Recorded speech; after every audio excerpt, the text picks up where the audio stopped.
Breaking news Visakha delivery boy పై దాడి కేసులో దర్యాప్తు ముమ్మరం చేశారు. నిందితుడు ప్రసాద్ కు 14 రోజుల రిమాండ్ విధించింది కోర్టు. ఏప్రిల్ 7 వరకు ప్రసాద్ కు రిమాండ్ విధించింది.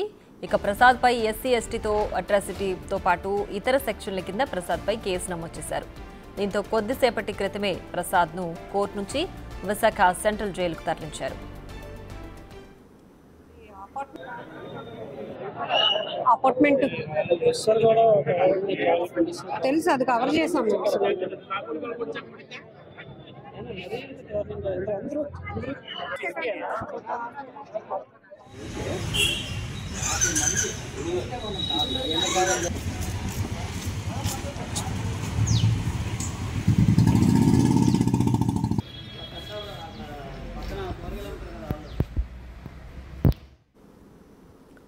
ఇక విశాఖ డెలివరీ బాయ్ పై దాడి కేసులో దర్యాప్తును ముమ్మరం చేశారు. నిందితుడు ప్రసాద్ కు 14 రోజుల రిమాండ్ విధించింది కోర్టు.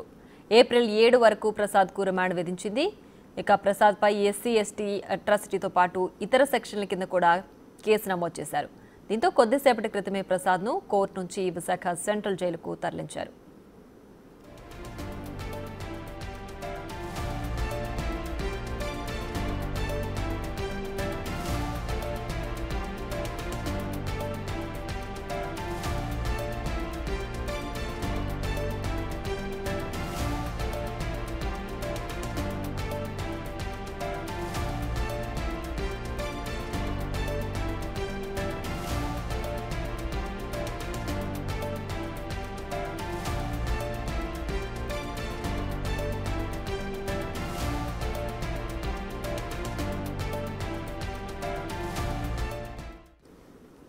మరింత సమాచారాన్ని మా ప్రతినిధి రాజు లైవ్ లో అందిస్తారు. రాజు, చెప్పండి, విశాఖ డెలివరీ బాయ్ దాడి కేసులో ప్రసాద్ ని 14 రోజుల రిమాండ్ విధించారు కదా, ఏంటి దీనికి సంబంధించి ప్రస్తుతం అప్డేట్?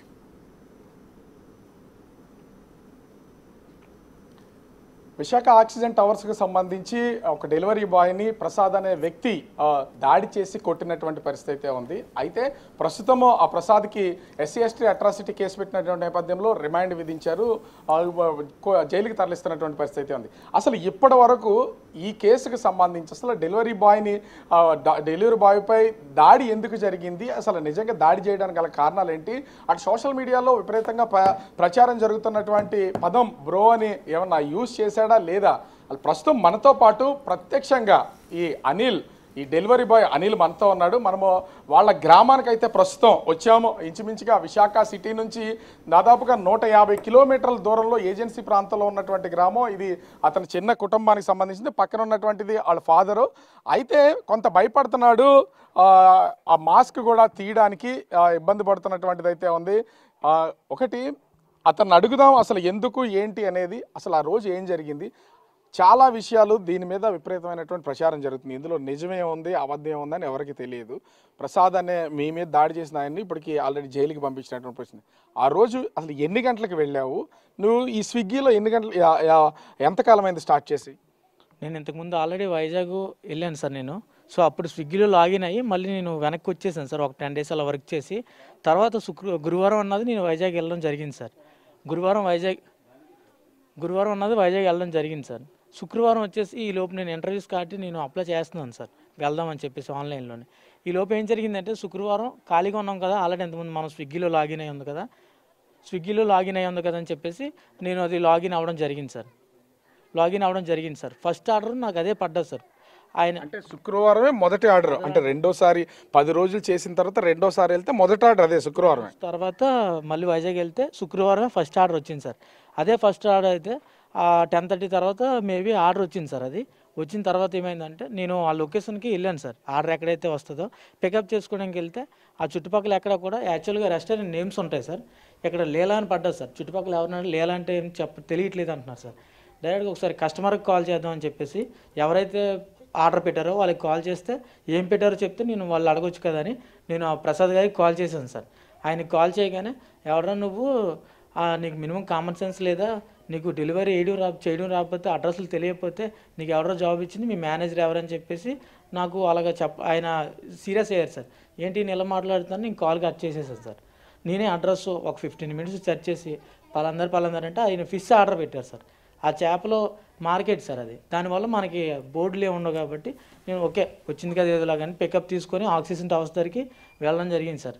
ఆక్సిజన్ టవర్ దగ్గరికి వెళ్ళిన తర్వాత ఆ సెక్యూరిటీ నా biodata phone number Swiggy ID తీసుకొని పైన 29th ఫ్లోర్కి 2914 నెంబర్కి కాల్ చేస్తే ఆయన పంపించమని చెప్పారు సార్ ఆర్డర్.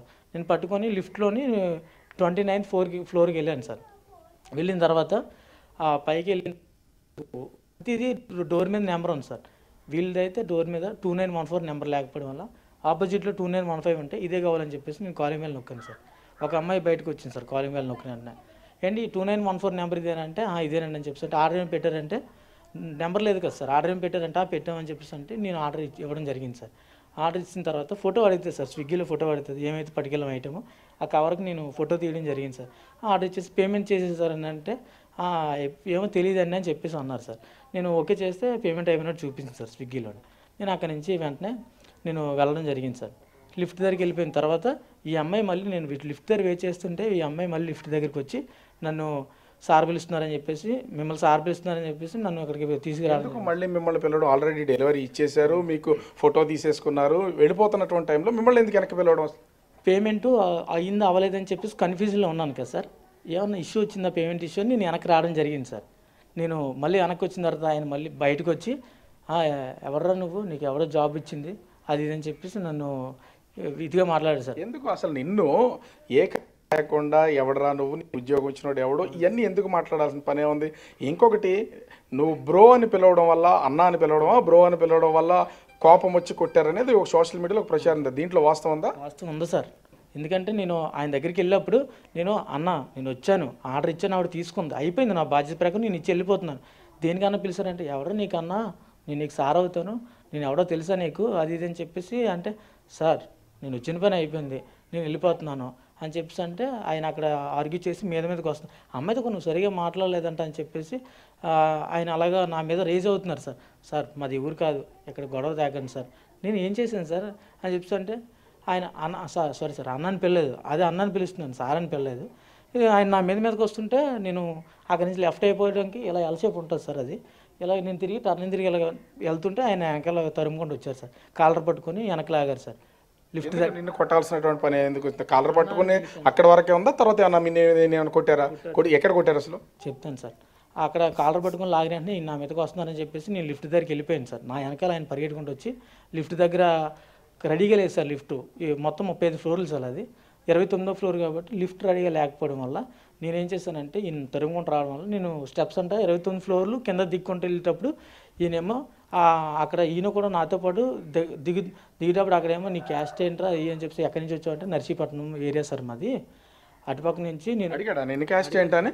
అడిగారు సార్. ఏ క్యాస్ట్ అంటే మాది ఎస్సీ మాలా సార్ అంటే నువ్వు మాలని చెప్పాడు నా కాలు గోటు కూడా పనిచేయవు అది ఇది అని చెప్పేసి నన్ను తిట్టారు సార్. ఎందుకు అసలు నిన్ను క్యాస్ట్ అడగాల్సిన పనే ఉంది అదిలో వాస్తవంగా? అక్కడే కిందకి సెక్యూరిటీకి ఫోన్ చేసి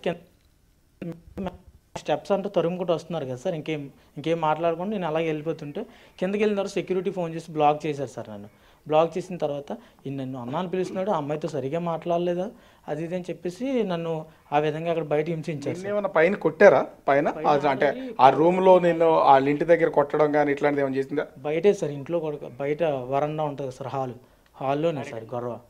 అక్కడి నుంచి అలా కిందకి స్టెప్స్ అంటూ దిగడం వల్ల 29 ఫ్లోర్ కిందకి ఎక్కడైతే సెక్యూరిటీ మెయిన్ గేట్ ఉంటుందో ఎంట్రింగ్ గేటు అక్కడ పెద్ద ఇష్యూ అయింది సార్. అక్కడ అయ్యింది. నన్ను ఇంత పైన ఏం జరిగింది వీళ్ళు చెప్తున్నాను సార్. అన్నాను పిలిచానండి, ఆయన సార్ అని పిలవన్నారు. నేనేమో అన్నాను పిలవడం వల్ల ఇదంతా జరిగిందండి. ఆ అమ్మాయిని కూడా ఏమనుకుంటు అమ్మాయి మౌనిక అనే అమ్మాయి ఇంట్లో పనిచేస్తున్న ఆమె చేయి పట్టుకున్నావు, ఆమె ఆ విషయంలో అసభ్యంగా ప్రవర్తించావు కాబట్టి నేను కొట్టారనేది కేసు పెట్టారు నీ మీద. అది అసలు అందులో వాస్తవం ఉందా? అసలు నువ్వు మాట్లాడావు, అని చేయి పట్టుకున్నావు, ఏంటి అసలు? వాస్తవం లేదు సార్. అందులో వెళ్ళాను, పార్సల్ ఆర్డర్ ఇచ్చేసాను, విత్ ఇన్ సెకండ్లోనే వెళ్ళిపోయాను సార్. ఒకవేళ కానీ నేను ఆ అమ్మాయినే కానీ ఏదన్నా ఉంటే నేను లిఫ్ట్ దగ్గరికి వెళ్ళిపోయి మళ్ళీ వెనక్కి రాను సార్. నేను కానీ తప్పు చేసి ఉంటే నాకు నాకు దేనికి సార్ ఆ అమ్మాయి చేపట్టుకోవడం అని నాకు వెళ్ళాను, ఆర్డర్ ఇచ్చాను, వెళ్ళిపోతాను, నా బాధ్యత ప్రకారం చేసుకుంటాను సార్ నేను. సో కిందకి వెళ్ళిన తర్వాత ఆయన ఏం చేశారంటే నన్ను క్లోజ్ చేయించి మొత్తం ఎక్కడ వీళ్ళకి నేను ఎక్స్ప్లెయిన్ చేస్తుంటే పైన ఏం జరిగింది అన్నది ఈ లోపు చెక్క తెచ్చుకొని ఇష్టాసారం వచ్చినట్టు ఒక 30 minutes నాన్ స్టాప్ కొట్టారు సార్. ఎవరు అతను ఒక్కడే ప్రసాద్ ఒక్కడే కొట్టాడా లేకపోతే సెక్యూరిటీ వాళ్ళు కూడా నీ మీద దాడి చేశారా? ఆయన ఒక్కరే కొట్టారు సార్. ఆయనకి సంబంధించిన వాళ్ళందరూ చుట్టుపక్కల అందరూ చూస్తున్నారు తప్పించి ఎవరు అడ్డుకోలేదు సార్, ఆపలేదు. సార్ మీరన్నా చెప్పండి సార్ అని చుట్టుపక్కల వాళ్ళందరినీ అడిగితే నువ్వు ఎవరితో పెట్టుకోకూడదు, వాళ్ళతోనే పెట్టుకున్నావు అది ఇది అని చెప్పేసి నన్ను ఇంకా డెప్త్గా ఇంకా తగ్గించాలని చెప్పేసి ఆయన రేంజ్ పెంచడం కోసం వీళ్ళు చుట్టుపక్కల కూడా ఆయనకే సపోర్ట్ చేశారు సార్. సో దాంతో పాటు ఇంకేంటంటే సార్ ఈ బయటని స్విగ్గీ డెలివరీ బాయ్స్ ఆ లేడీస్ చాలామంది ఉన్నారు సార్. అక్కడ ఏం జరుగుతుందో ప్రతి ఒక్కటి కూడా గేట్ దగ్గర వాళ్ళు నిన్ను బట్టలు ఓడదీసి కొట్టి బట్టలన్నీ తీసేసి ఒక మూలన కూర్చోబెట్టారు అనేది ఇందులో వాస్తవం ఉందా? 100% ఉంది సార్. దాని తర్వాత అక్కడ నాకు కొట్టిన తర్వాత అమ్మాయిని పిలిపించాను సార్ కింద. సార్ అమ్మాయిని ఒకసారి రమ్మనండి. నేనేం చెప్పాను చెప్తే ఆ అమ్మాయి కిందకు వచ్చింది సార్, పిలిపించారు. మిగతా వాళ్ళు ఉంటారు కదా సార్, పిలిపిస్తే ఏంటి మీరు నా అక్కలాంటి వాళ్ళు, మిమ్మల్ని నేను ఏమన్నాను అని చెప్పండి అని చెప్పేసి అంటే ఆవిడ కిందకి కూడా వచ్చి వచ్చాడు, ఆ అబ్బాయి వచ్చాడు, ఆర్డర్ ఇచ్చాడు, తీసుకున్నాను, అయిపోయింది, వెళ్ళిపోయారు. సార్ పిలిచారు, నేను ఆయన పిలిస్తే నేను వెళ్ళి ఆ అబ్బాయిని పిలిచాను, వెనక్కి వచ్చాడు అని ఆవిడ చెప్పింది సార్. సార్ ఇక్కడ తప్పు ఎక్కడ ఉంది చెప్పండి సార్, నేను అప్పుడు కూడా అడిగాను సార్. ఈయన మళ్ళీ ఈయన అన్నాన్ని నువ్వు నన్ను అన్నాన్ని పిలిచావు కదరా అని మళ్ళీ అప్పుడు స్టార్ట్ చేసి ఇంకా ఈయన ఈగో సాటిస్ఫాక్షన్ అవ్వక అన్నాన్ని పిలవడం వల్ల నన్ను ఏమో బట్టలాంటి తీసేస్తే నీకు అప్పుడు బయట పంపిస్తాను అది ఇది అని చెప్పేసి అంటే బయటని జనాలు ఉంటారు కదా సార్, వీళ్ళు ప్రజలు ఆడవాళ్ళు నెక్స్ట్ డెలివరీ బాయ్స్ ఉన్నారు సార్. అప్పటికి లోపల 2-3 ఉండేవారు సార్. సంబంధించినటువంటి డెలివరీ బాయ్స్ వేరే వాళ్ళు కూడా ఉన్నారు అక్కడ. వాళ్ళు ఆర్డర్ ఇవ్వడానికి వచ్చారు సార్. వాళ్ళు ఎవరో కూడా అక్కడ ఎవరో కూడా నాకు తెలియదు సార్. వచ్చిన వాళ్ళు కూడా బయట బ్లాక్ చేసి ఎవరిని లోపల రానివ్వకుండా బ్లాక్ చేయడం జరిగింది సార్. వీళ్ళందరూ కూడా బయట నుంచి అడిగారు సార్ అబ్బాయిని ఎందుకు కొడుతున్నారు తప్పు లేకుండా అని. ఆడవాళ్ళు నెక్స్ట్ అక్కడ చూసిన వాళ్ళందరూ అడిగితే మీకేం సంబంధం, మీ పని మీరు చేసుకొని నోరు మూసుకొని పోండి అని చెప్పేసి వాళ్ళు ఈయన ప్రసాద్ అని ఆయన అలా బెదిరించారు సార్. వాళ్ళు కూడా మేము కేసు పెడతాం అది ఇది అని చెప్పేసి వాళ్ళు అన్నారు సార్. బయట కేసు పెడతాం అన్నారు. ఎందుకు శుక్రవారం జరిగింది ఇది, శుక్రవారం మధ్య ఉదయం సమయంలో జరిగింది, మరి ఎందుకు 2 రోజుల వరకు నువ్వెందుకు కేసు పెట్టలేదు అసలు? అంటే నిన్నేమైనా భయపెట్టారా?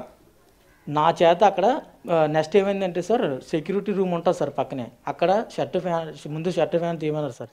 అలాగైతే నీ తప్పు అయినట్టు ఉంటుంది, అందరు నీకోసం ధర్నా చేస్తున్నారు, బయటని అరుస్తున్నారు, నా తప్పు క్రియేట్ చేయాలని చెప్పేసి ఆయన నా షర్ట్ ఫ్యాన్ తీసి బయటికి వెళ్ళమన్నారు సార్. సార్ ఫ్యాన్ తీసేస్తాను సార్, లోపల ట్రాగ్ ఉంది, షర్ట్తో వెళ్ళిపోతాను సార్ అంటే అలా కుదరదు, షర్ట్ ఫ్యాన్తో కూడా నువ్వు తీసేసి నువ్వు బయటికి వెళ్ళాలి, అలాగైతేనే నా ఈగో సాటిస్ఫాక్షన్ అవుతుంది అని చెప్పేసి ఆయన అలాగన్నారు సార్. దాని తర్వాత నువ్వు కానీ అలాగ వెళ్ళకపోతే నీకు గంజా కేసు ఇరికిస్తాను నేను డిపార్ట్మెంట్ అని చెప్పేసి బ్లాక్మెయిల్ చేసి నా చేత నాతో కొడుతూ చెప్పిస్తున్నారు సార్. బట్టలు తీసేసి కొడుతూ లెటర్ రాయించారు సార్. లెటర్లో ఆ లెటర్లోని నాదే తప్పు అన్నట్టు రాయించారు సార్. పైన ఆ అమ్మాయితో సరిగ్గా మాట్లాడలేదని, నెక్స్ట్ నాదే తప్పని, బయటికి రా కొట్టుకుందాం అన్నట్టు నేనే అన్నానని ఆయన క్రియేట్ చేసి మొత్తం రాయించారు సార్. ఒకటి నిన్ను దాడి చేశారు, కర్రతో కొట్టారు, ఆ కిందకు వచ్చిన తర్వాత చాలాసేపు 30 నిమిషాల పాటు కొట్టారని చెప్పేసి అంటున్నావు. నువ్వు కొట్టడం వల్ల అతని చెవికి ఉన్నటువంటి పోగు కూడా పోయింది, కట్ అయిపోయిందని చెప్పేసి అతను కూడా ఇచ్చినటువంటి కంప్లైంట్లో రాసింది. నువ్వెందుకు దాడి చేస్తావు అసలు? నువ్వు దాడి చేస్తావు అతని మీద? అసలు దాడే చేయలేదు సార్ అతని మీద. మేబీ ఇలా కొడుతున్నప్పుడు అడ్డుకున్నప్పుడు మేబీ చెయ్యి ఇక్కడ ఏదో తగిలి ఉండొచ్చేమో సార్ తప్పింది సార్. నేను అతని మీద అసలు కొట్టలేదు, అతను ఏమీ అనలేదు సార్. అది లాస్ట్కి నేను షర్ట్ ప్యాంట్ తీసిన తర్వాత నేను కాళ్ళు అడుగుని బతిలాడాను సార్. సార్ ఇది మా ఊరు కాదు వదిలేండి సార్ అంటే ఆయన వీళ్ళందరూ క్రౌడ్ వెళ్ళిపోయిన తర్వాత నన్ను షర్ట్ ప్యాంట్ తీసేసి బయట పంపించారు సార్. అలా నా చేత బలవంతంగా లెటర్ రాయించేసి నాదే తప్పు అన్నట్టు, లేదంటే గంజా కేసులు ఇరిగేస్తామని బ్లాక్మెయిల్ చేసేవారు సార్ డిపార్ట్మెంట్. నేను అది మరి నువ్వు వెంటనే ఎందుకు కేసు పెట్టలేదు, పోలీస్ కేసు ఎందుకు పెట్టలేదు? 2 రోజుల తర్వాత పెట్టాల్సినంత అవసరం ఉంది. అర్ధరాత్రి టైంలో ఎందుకు ఆందోళన చేస్తారు అక్కడ మీ స్విగ్గీకి సంబంధించిన వాళ్ళందరూ? శుక్రవారం వచ్చేసి నేను అలాగ బయటకు వెళ్ళిన తర్వాత అంత అవమానం జరిగిన తర్వాత మళ్ళీ నేను ఎవరికి చెప్పుకోలేని పరిస్థితిలో ఉన్నాను సార్. అక్కడి నుంచి అలా మా ఫ్రెండ్ల రూమ్కి వెళ్ళి అక్కడ ఎవరికి చెప్పకుండా స్టేయింగ్ పడుకున్నాను సార్ శుక్రవారం. శనివారం వచ్చేసి ఈవినింగ్ నాకు 8:30కి కాల్ వచ్చింది సార్, ఇక్కడ నీ కోసం ధర్నా చేస్తున్నారని చెప్పేసి. First oxygen tower security guard అని వచ్చింది సార్ కాల్. అనిల్ అంటే మీరేనంటే నేనే అని చెప్పాను సార్. ఓకే అని చెప్పేసి వాళ్ళకి కాల్ కన్ఫర్మ్ చేసుకొని నెక్స్ట్ నా నెంబర్ అందరికీ షేర్ అయిపోయింది సార్. మీడియా వాళ్ళు, నెక్స్ట్ స్విగ్గీ బాయ్స్, అక్కడ నా కోసం ధర్నా చూసిన వాళ్ళు అందరూ లేడీస్, నెక్స్ట్ బాయ్స్, ప్రతి ఒక్కరు పోలీసులు కూడా నాకు అందరూ కాల్ చేయడం జరిగింది సార్. నాకు అందులోని ఆ టైం అప్పుడు 8:30 తర్వాత కాల్స్ వస్తున్నాయి కదా సార్, ఏం చేయాలి నాకు